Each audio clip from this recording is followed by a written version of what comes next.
The following contains material depicting childhood sexual abuse and adult content. It may not be suitable for all audiences. Listen at your own discretion.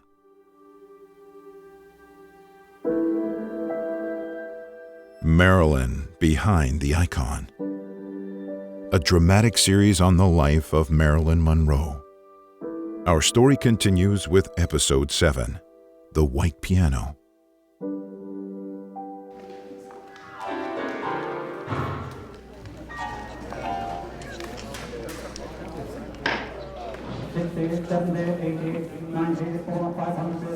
Early 1953, Marilyn and her drama coach, Natasha Lytess, are attending an auction together.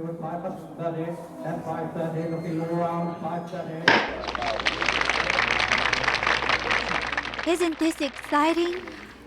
I've never bought anything at an auction. I'm determined to win the hammer bid for the piano. I have no doubt you will. I know you explained it, Natasha, but I want to watch first. Observe what people do. This picture of the piano in the auction catalog looks better than it did in the showroom. Black paint looks pretty scratched and worn from what must have happened to it long after you played it as a child. You said you were around 7 years old? Yes. When my mother was institutionalized, everything in our home had to be liquidated. There was still $200 she owed in payments on it. So Anna Lauer, you remember I told you about her before. My guardian, Grace's relative? Well, she took the piano and finished the payments. But Aunt Anna tried to keep it for me as an heirloom. But, she had to move to a smaller place and didn't have enough room to hold on to it. So like a good detective, you tracked it to the auction house.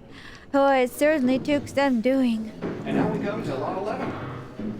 I think it's coming up soon, Mark. Lot 11 is a black lacquered baby grand piano, unknown American manufacturer. Let's move right up front. There's some open seats. Together with a matching bench. Opening bid is $1,000. Do I hear $1,500? $1,500 from the young lady in front. $1,600. $1,600 to my right. Thank you. $1,700? $1,700. The young lady again. This piano reportedly was once owned by actor Frederick March. $1,800. Bid is $1,800. $1,800 going once. $1,900 again to my right. $2,000 again to the fourth row. Going to $2,500. $2,500 to the lady in front. $2,500. $2,500 last call. Any more bids? Sold to the young lady in front for $2,500. I got it, Natasha. Well done, dear. It's all mine again.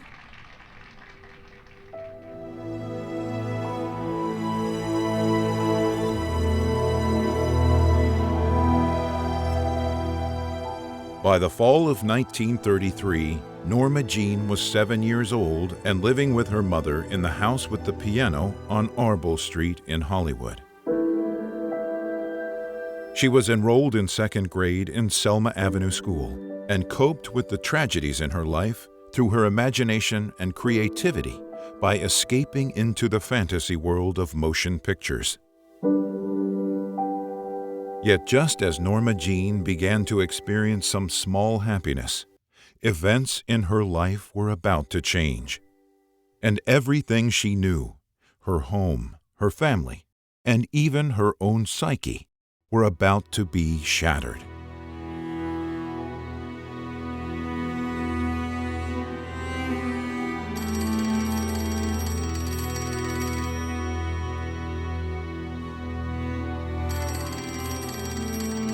In October of 1933, Norma Jean's mother, Gladys, received the belated news from a cousin that her grandfather, Tilford Hogan, hanged himself at age 82 in Lynn County, Missouri.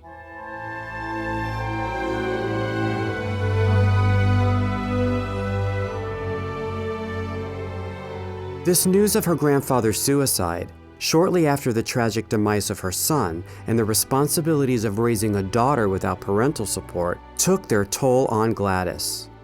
These enormous losses, combined with multiple stressors, strained her internal resources and taxed her coping skills. Gladys began experiencing auditory hallucinations of her deceased son's voice calling her, and visual hallucinations of her deceased grandfather standing in the house. Gladys's psychiatric stability continued to unravel into 1934. It's impossible to know the extent of the daily horror Norma Jean witnessed during the emergence of her mother's psychotic episodes, or its impact on the child's later life. Other children in the neighborhood avoided Norma Jean. Marilyn later recounted that they would point to her and say things like, "Yeah, she's just like her mother, crazy, stay away from her."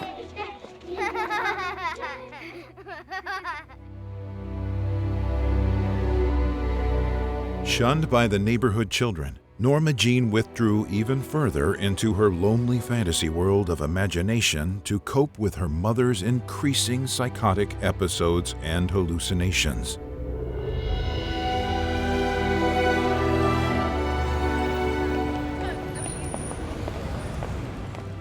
I set up a stand on the sidewalk and played store, pretending the passing adults were customers.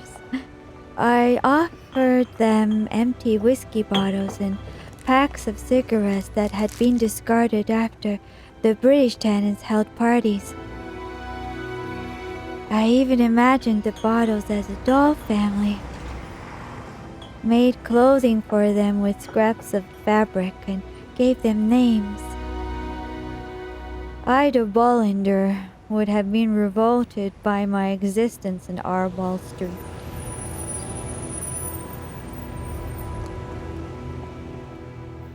Young Norma Jean's increasingly sad and tragic circumstances were about to take an extremely dark and terrible turn for the worse.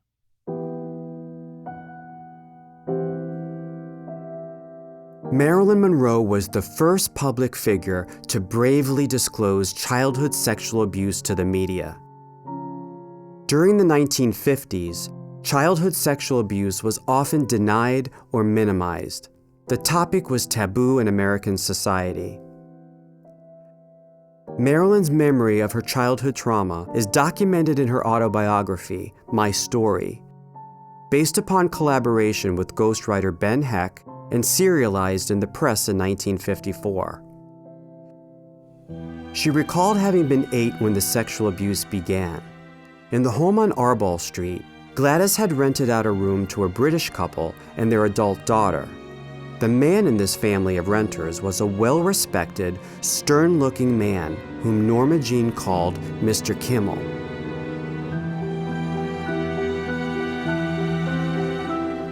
When I passed the open door of his room, Mr. Kimmel invited me in. I thought he was going to ask me to run an errand, but he closed the door and turned the key in the lock and smiled. "Now you can't get out." He said it in a way that sounded as if we were playing a game. I froze and stared at him, but I didn't dare yell, and I tried to get away. The tenant overpowered Norma Jean with his strength while whispering an order for her to be a good girl during the molestation.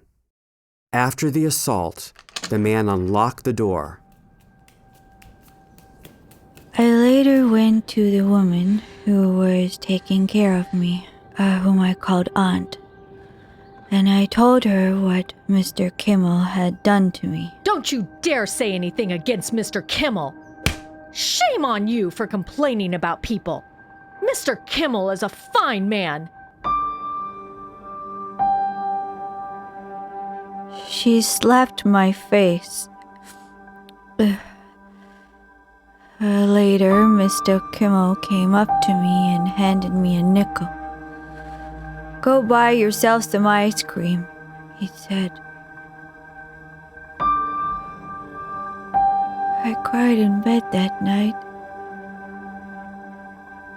and I wanted to die.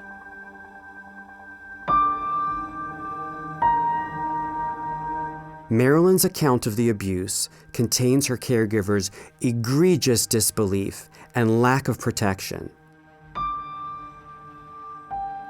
It also contains the offender buying her compliance and silence. When a caregiver denies a child's trauma, the child is forced to act as if it did not occur, and she learns she cannot trust the caregiver, and the abuse is permitted to continue. The psychological damage of this response is devastating. Not only is the caregiver in denial of the abuse, but she physically punishes and blames the child victim. Also, the offender is not held accountable. It's possible the caregiver's dependence on the tenant's rent to supplement her income was the priority over Norma Jean. Norma Jean was sacrificed.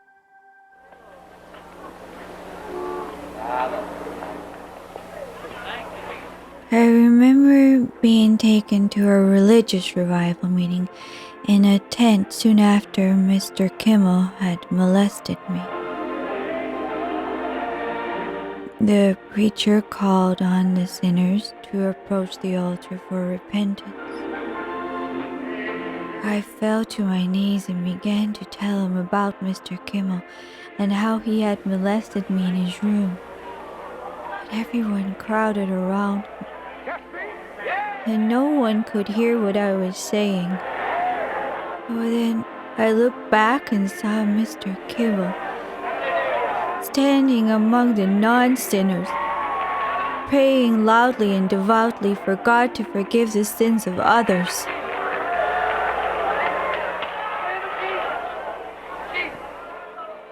This memory illustrates Marilyn's childhood narrative of shame and adult hypocrisy.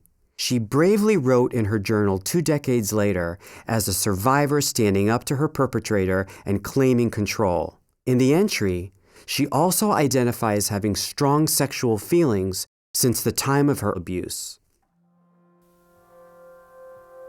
I had very strong sexual feelings since I was a small child. I think of all the things I felt then. As a child with less than adequate attachments to adults, the abuse may have occurred within the context of what she, as a child, may have perceived as adult attention, closeness, intimacy, or what she may have perceived as love. Norma Jean's offender targeted her as the vulnerable child of an unstable single mother. The offender robbed Norma Jean of the choice of her own sexual partner at a later age when sexual contact is appropriate. And he robbed Norma Jean of her childhood.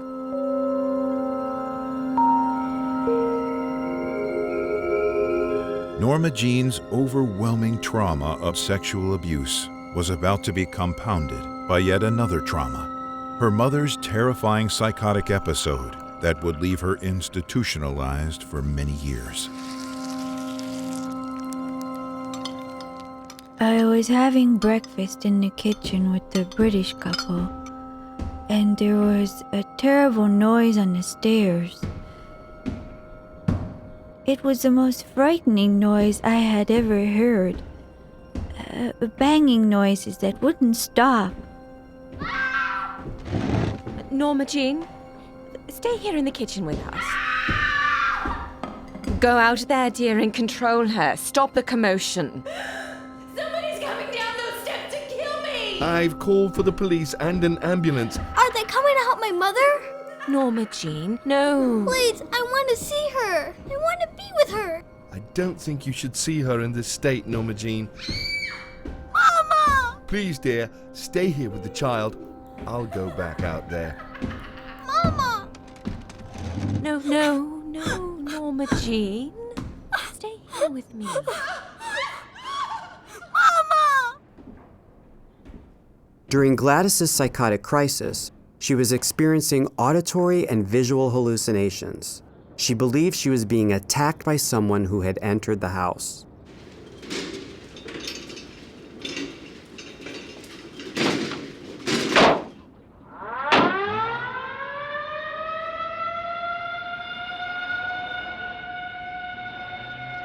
Gladys was first taken to Santa Monica Rest Home before transferring to Los Angeles General Hospital.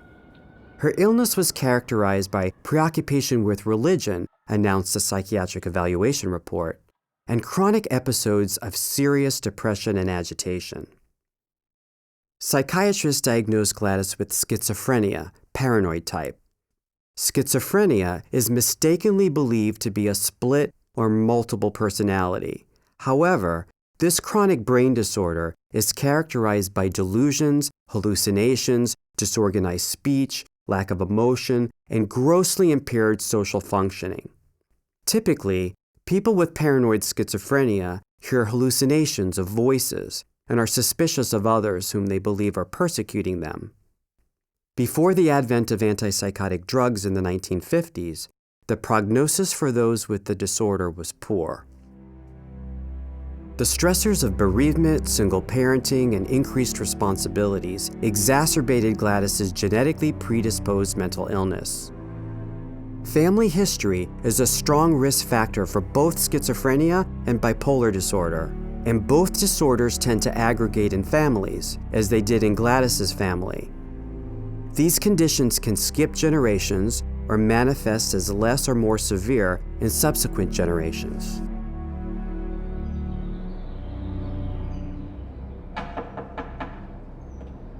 Soon everything disappeared from my mother's home. The furniture, her beds, the curtains, and then the baby grand piano.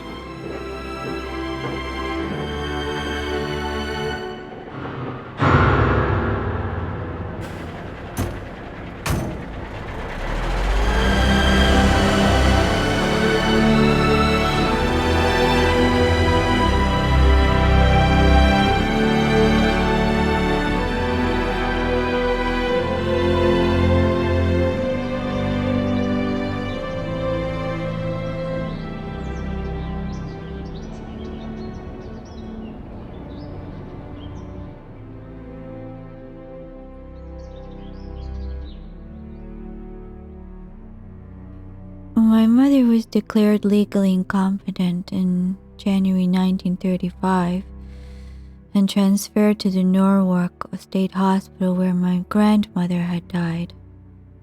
The British couple served as my caregivers for nearly a year. They kept me as long as there was money from my mother's savings and from an insurance policy she had. But eventually, Grace had to pay the couple to take care of me.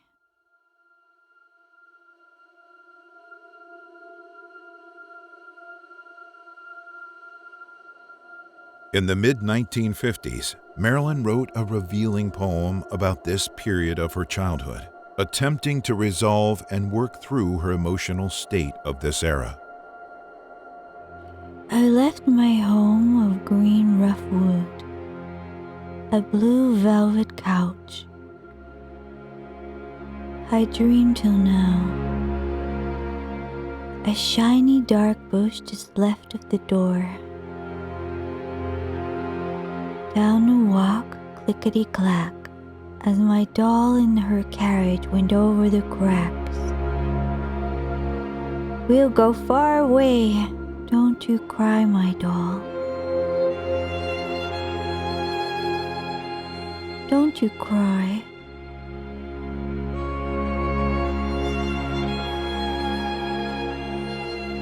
I hold you and rock you to sleep. Hush, hush.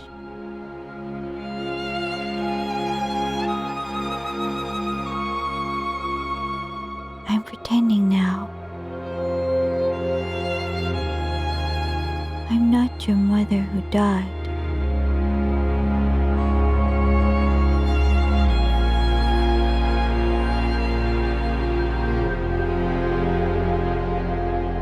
Help, help, help. I feel life is coming closer. When all I want is to die.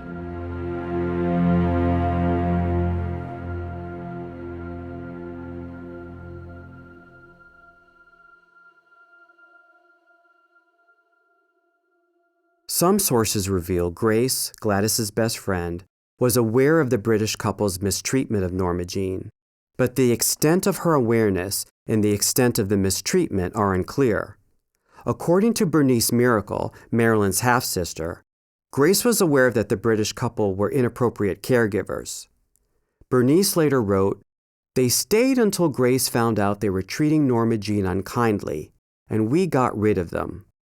The words treating unkindly may have been euphemisms for sexual abuse, physical abuse, or neglect.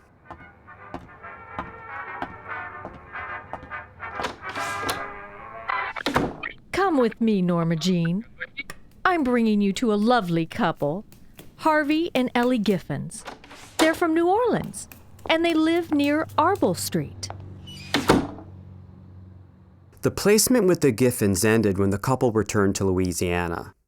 Norma Jean was then placed in the household of Reginald Carroll, a sound engineer at RCA and formerly Gladys's co-worker at Consolidated. He was married with 3 children. Norma Jean then landed with another couple on East Palmer Street in Compton. The husband, Brian Atchison, was Grace's brother, who made furniture polish, and his wife Lottie, who peddled the product to hardware stores throughout Los Angeles County. Norma Jean rode along in the car with her new foster mother and learned the geography of the area and frequently experienced car sickness. Before she could adjust to this new placement, Norma Jean was whisked away once again. Sometimes, Grace would let me stay at her apartment. I'd lay in her bed pretending to sleep. Even though Norma Jean's I'd father hear her never called talking to and friends, her mother may like die in almost an institution. argument. Now, Grace, you can't take on the responsibility of Gladys's child. Let the state take over. She'll become more a responsibility as she grows older. Listen to us, Grace. Her grandmother and grandfather died in institutions. Her great-grandfather hung himself. Her uncle took off. Now, her mother is in an institution and may never get out. It's in her family. She'll turn out to be a mental case. No, I won't accept that. You don't know her. I held her when she was born. She's a special little girl. And Gladys is my dearest friend, like a sister to me. This child deserves a chance. She needs someone to look out for her. She's got nobody but me.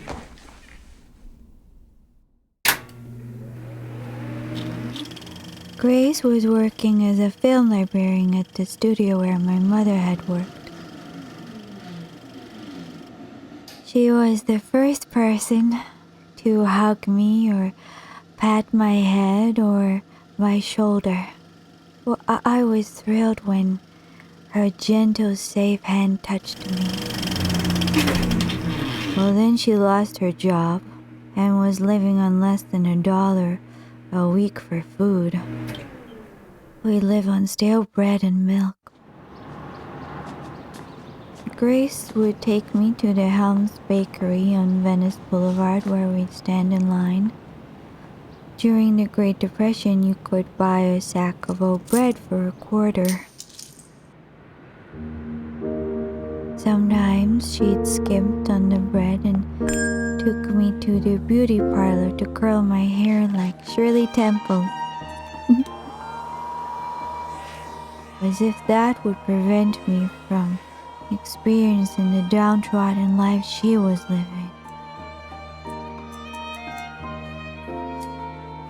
Why, she'd look at me and tell me that I would grow up and become a beautiful woman.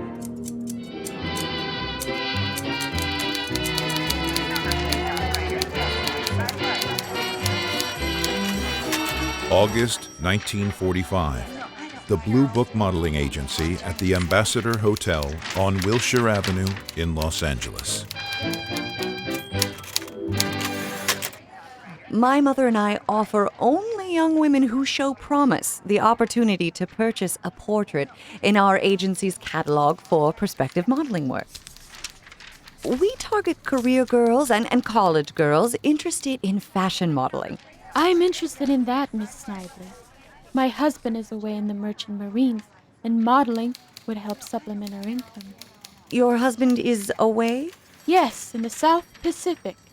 I'm very protective of my models. My girls. As a model, you'll be going on modeling assignments. You'll be going on assignments with male photographers. I won't accompany you. You'll be going off on your own. Some photographers have assistants and stylists working with them, but on occasion, you may find yourself in a studio or on location alone with a photographer. You will need to establish firm boundaries, Norma Jean. Do you hear what I'm saying? I think so, Miss Snively. A strong woman in my life, my guardian's aunt, Anna Lauer. She had been like me when she was young.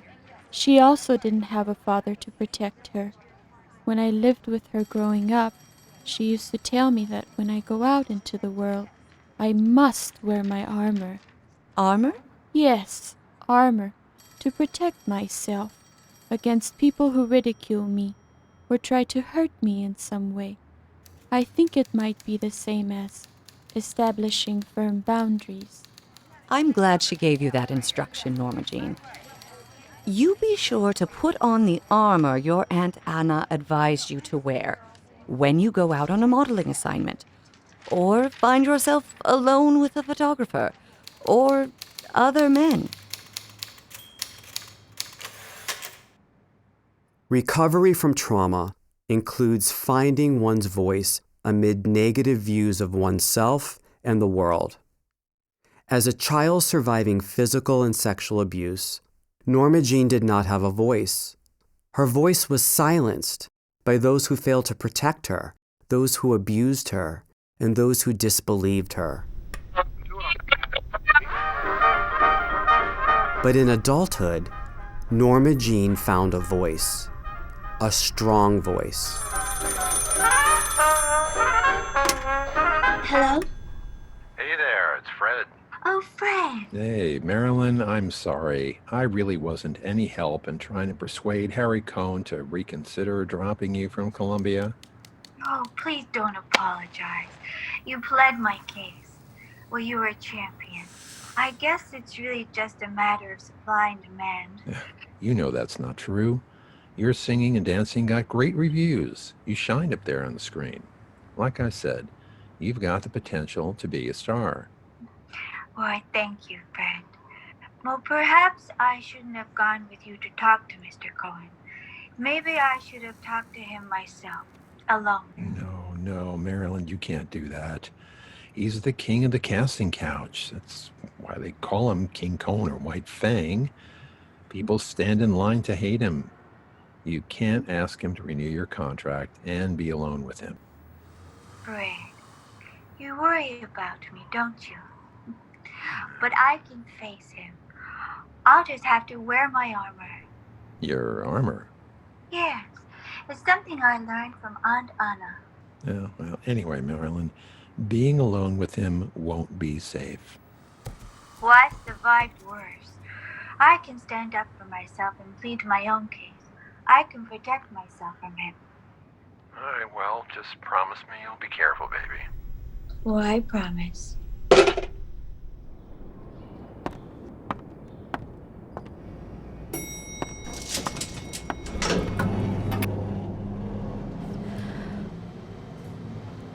Okay.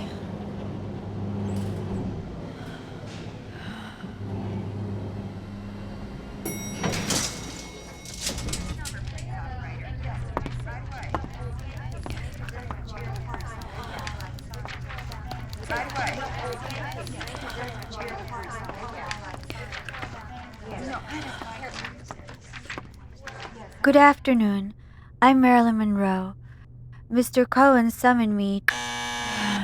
Sir, Miss Monroe has arrived. Send her in. You may go in, Miss Monroe. Thank you. Good afternoon. Come in, Marilyn, and close the door all the way. Thank you for inviting me to discuss your reconsideration of extending my contract. I'm grateful for my first starring role at Columbia. You were here a few days ago with Fred Carger to persuade me to extend your contract. Yes. Mr. Carger is my advocate as well as my... Protector? Protector, sir? Yes. You came to negotiate your contract with a protector, Marilyn. Okay.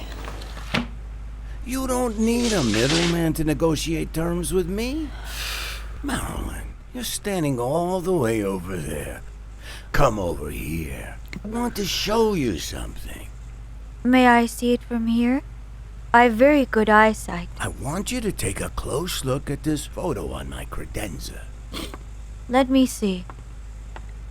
Why, it's your boat. It's my yacht. Oh, it's a magnificent yacht. Looks like a floating palace.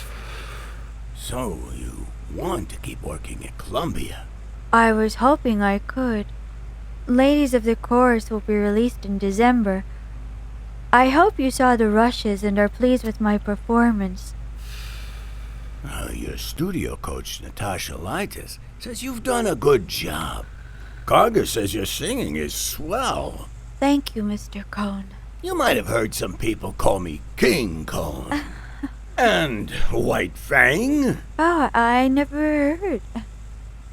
Take a look at what's on my shelves. They look like perfume bottles.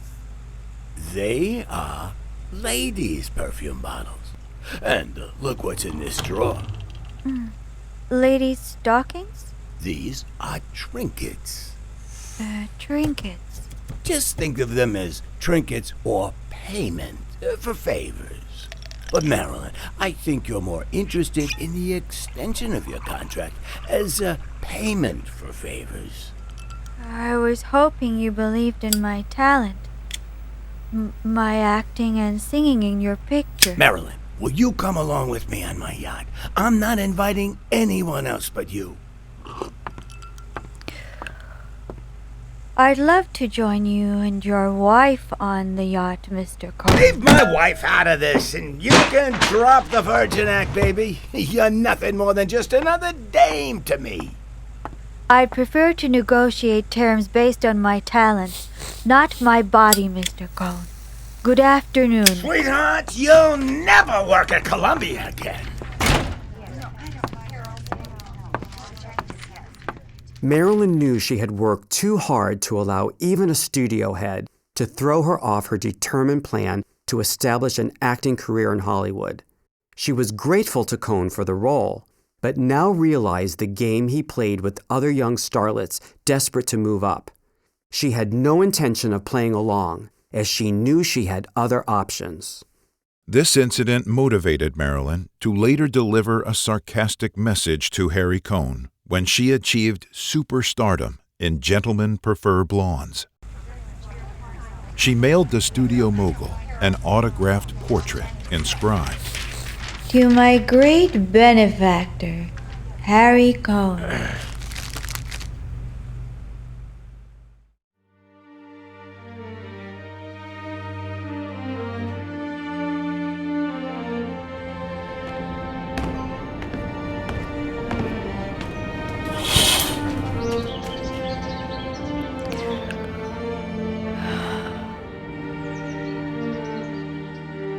Hello, my darling Joe.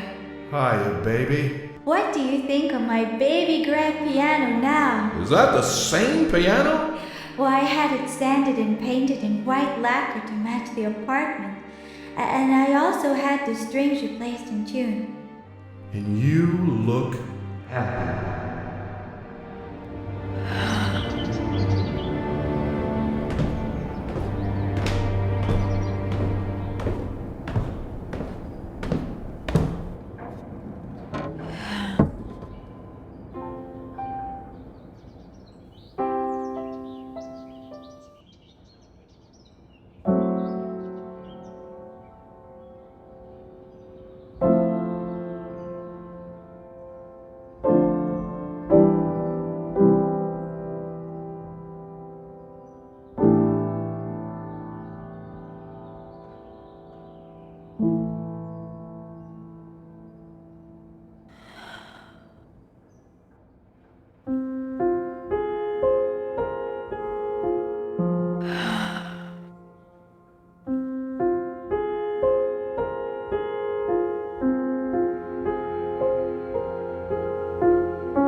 Now, Grace, you can't take on the responsibility of Gladys's child. Let the state take over. I don't believe you.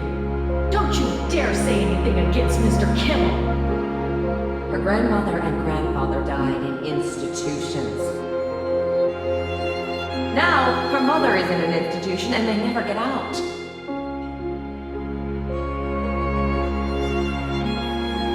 This child deserves a chance. She's got nobody. She'll turn out to be a mental case. It's in her family.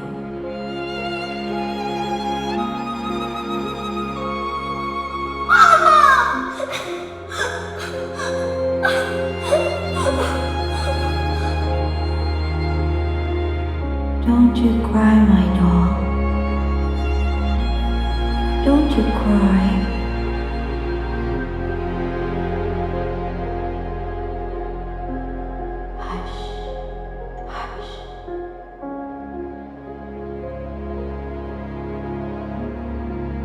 I'm pretending now.